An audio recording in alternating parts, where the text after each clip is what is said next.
దైనా ఇప్పటికి మీదట చేయబోయేదైనా కూడా బీఆర్ఎస్ పార్టీ మాత్రమే అని చెప్పేసి ఒకవైపు కేటీఆర్ గారు చెప్తున్నారు. మాట తప్పిన కాంగ్రెస్కు బుద్ధి చెప్పాలి, అలాగే స్థానిక ఎన్నికల్లో బంపర్ మెజార్టీతో గెలిపిస్తేనే రేవంత్ ప్రభుత్వం సెట్ రైట్ అవుతుంది. ఇవన్నీ కూడా కేటీఆర్ గారు మాట్లాడుతున్నారు. అట్లే సోషల్ మీడియాలో ఏదైతే ఎక్కువగా ట్రోల్స్ చేస్తున్నారో, మొన్న రేవంత్ రెడ్డి గారు సోనియా గాంధీ గారు తనని పొగుడుతూ ఒక లెటర్ రాశారు. ఆ లెటర్ నాకు ఆస్కార్తో సమానం, నోబెల్తో సమానం అని చెప్పేసి ఆ రోజు ఆయన మాట్లాడిన సందర్భంలో ఆవిడ ఎక్కడా కూడా పొగిడినది లేదు. ఆ మీటింగ్‌కి రాలేకపోతున్నానని మాత్రమే ఆవిడ చెప్పారు. కానీ దాని కంటిన్యూషన్‌లో అప్రిషియేట్ చేస్తూ ఆవిడ రాసినవి కూడా బీఆర్ఎస్ పార్టీ వాళ్ళు చదవలేదని కార్తీక్ గారు ఆ లెటర్ మన ముందుంచారు. సో, ఎందుకు బీఆర్ఎస్ పార్టీ వాళ్ళు ఈ విషయం మీద ట్రోల్ చేస్తున్నారు? లేదండి. కార్తీక్ క్లియర్‌గా చదివిండు. క్లియర్‌గా కూడా నేను రాలేకపోతున్న మీటింగ్‌కు, అదే విధంగా మీటింగ్‌కి వచ్చిన వాళ్ళకు శుభాకాంక్షలు అని చెప్పింది. అంతే తప్ప గాని ఎక్కడ రేవంత్ రెడ్డి పేరు గాని, రేవంత్ రెడ్డి నువ్వు చాలా బాగా చేస్తున్నావు, ఈ పథకాలు చేస్తున్నావు, ఆ పథకాలు చేస్తున్నావు అని ఎక్కడ కూడా మెన్షన్ చేయలేదు.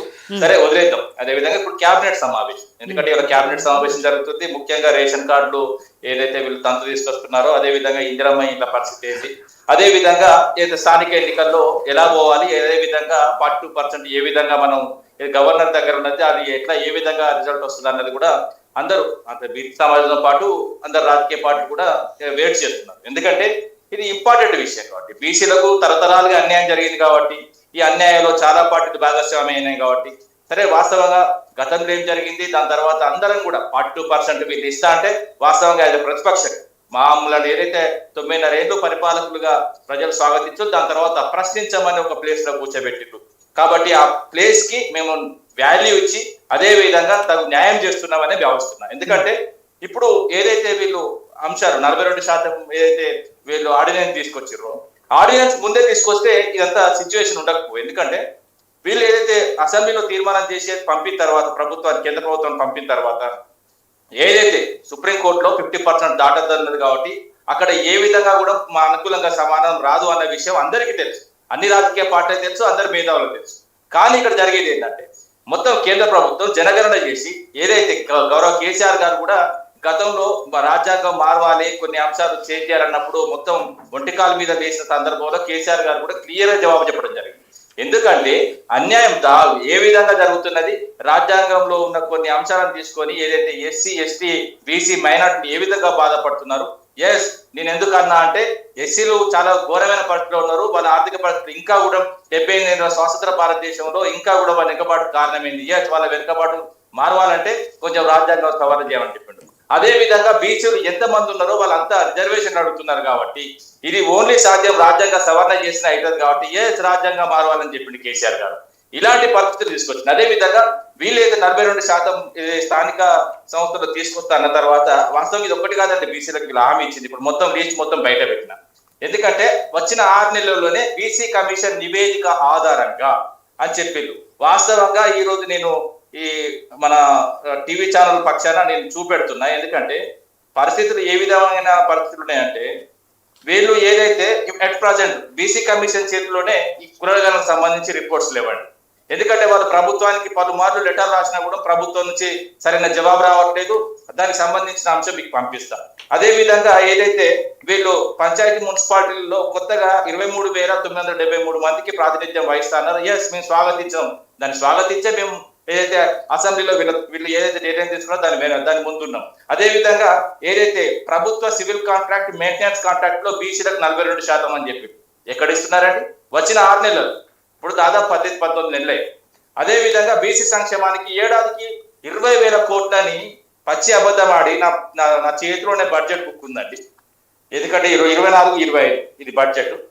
ఇందులో ప్రతి ఏడాది ఏదైతే చేసిందో 20,000 కోట్లు అన్నది ఇక్కడ 9,200 కోట్లని ఏదైతే బడ్జెట్ లోనే పచ్చి అబద్ధం. ఇది కూడా వాస్తవానికి 9,200 కోట్లు కూడా వాస్తవం గ్రౌండ్ కు పోలేదు. ఇది కూడా ఎందుకంటే దీని విషయాలు కూడా నేను అవసరమైతే 24-25 బడ్జెట్ అయిపోయిన తర్వాత 25-26 బడ్జెట్ లో కూడా చూపెడతాను.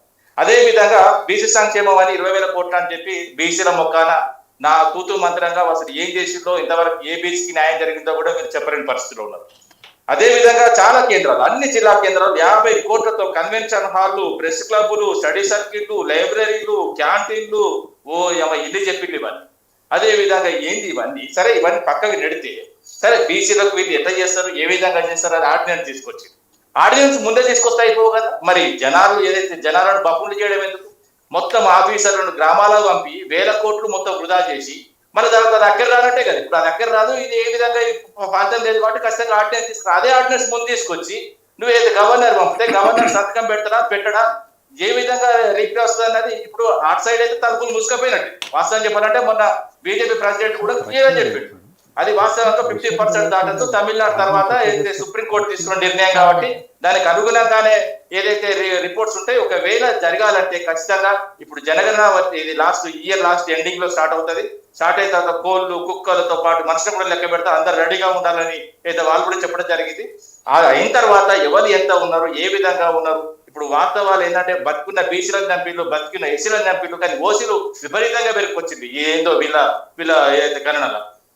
ఇవన్నీ అంశాలు ముందు పెట్టుకుంటే సరే, వాస్తవంగా ఏ రోజు వాస్తవంగా బీసీలకు ఎవరు న్యాయం చేసిండ్రు ఎవరు అన్యాయం చేసిండ్రు అన్నది బీసీ సమాజానికి తెలుసు, అదే విధంగా రాష్ట్ర ప్రజలకు తెలుసు.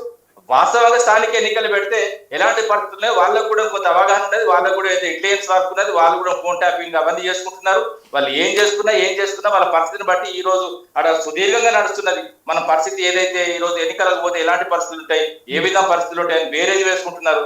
ఆ అనుకూలంగా లేని పరిస్థితులు కాబట్టి దాదాపు 18-19 నెలలుగా ఎలక్షన్ జరపట్లేదు. ఎందుకంటే మీరు మంచి విషయం చెప్పారు, ఎందుకంటే కేంద్రం నుంచి ఇప్పటి వరకు ఫండ్స్ మొత్తం ఆగిపోయినాయి. స్థానిక ఎన్నికలు జరిగి ఒక బాడీ ఉంటే కేంద్రానికి సంబంధించిన అమౌంట్ కానీ గ్రాంట్స్ కానీ అదే విధంగా రాష్ట్ర ప్రభుత్వానికి ఆర్థిక సంఘం గ్రాంట్స్ కానీ వస్తాయి. కనీసం వాటర్ సంబంధించిన స్పెషల్ గ్రాంట్స్ కూడా రాలేని పరిస్థితి, గ్రామాలు అధ్వాన పరిస్థితికి వెళ్ళిపోయింది. పరిపాలన మొత్తం ఎక్కడికక్కడ పడకెక్కింది. అదే విధంగా ఆరోగ్యం చాలా ఘోరమైన పరిస్థితి అది, ఆసుపత్రుల పరిస్థితి, అదే విధంగా విద్యా వైద్యం పరిస్థితి అగమ్యగోచరంగా ఉన్నది. పరిస్థితులు చాలా విపరీతకరమైన పరిస్థితులు రాష్ట్రంలో ఉంది. సో సాయి కిరణ్ గారు, ఇక్కడ ఈ బీసీ రిజర్వేషన్లకు సంబంధించి బిల్లు అనేది ఇప్పుడు కేంద్రం కోర్టులో ఉంది కాబట్టి కేంద్రం ఎలాంటి నిర్ణయం తీసుకుంటుందని. అఫ్కోర్స్ కేంద్రం ఈ విషయంలో కొన్ని అభ్యంతరాలు ఉన్నాయి కాబట్టి ఒప్పుకోదు అనే ఒక క్లారిటీ మాత్రం ఉంది. కానీ ఎట్టి పరిస్థితుల్లో కేంద్రం మెడలు వంచైనా సరే దీన్ని ఆమోదింపజేసుకుంటామని చెప్పేసి ఇక్కడ కాంగ్రెస్ ప్రభుత్వం చెప్తుంది.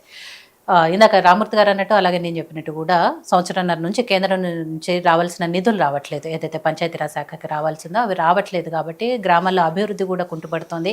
స్థానిక ఎన్నికలు తొందరగా జరిగితే ఆ నిధులు వస్తాయి, కాస్త అభివృద్ధి జరుగుతుంది. ఇవన్నీ కూడా చర్చలు జరుగుతున్న పరిస్థితుల్లో